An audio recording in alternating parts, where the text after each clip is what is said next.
Livia?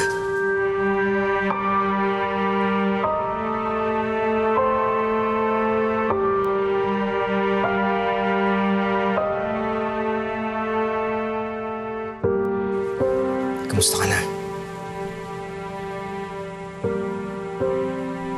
Narinig ko yung nangyari. Naipakulong mo daw si Victoria. Hindi ko lang maintindihan kung paano niyo yung nagawa sa tatay mo. Hindi mo na kailangan malaman yung tungkol to. Dapat nga matagal ko nang nagawa yun. Pero kinuha mo ko sa totoo kong buhay. Kaya tuloy hirap na hirap ako mabigyan ng hustisya yung tatay ko. I'm sorry. Hindi ko alam yung tungkol doon. Wala ka namang alam kung iprotektahan ang sarili mo at yung ospital niyo.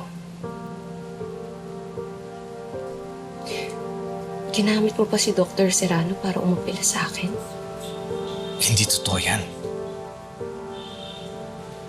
Kung meron lang ako pwedeng gawin ngayon, alam mo, napoprotektahan kita. Tama na, Philip. Paano pa ako maniniwala sa'yo?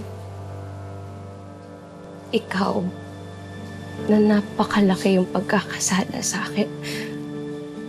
Paano ko maniniwalang poprotektahan mo ako?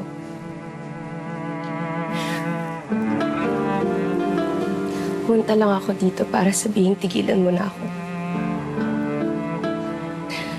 At kung talagang nagsisisi ka sa ginawa mo, hindi mo na ako guguluhin.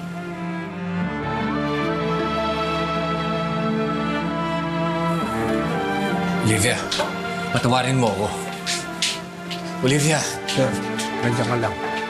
Sige na, balik niyo na to.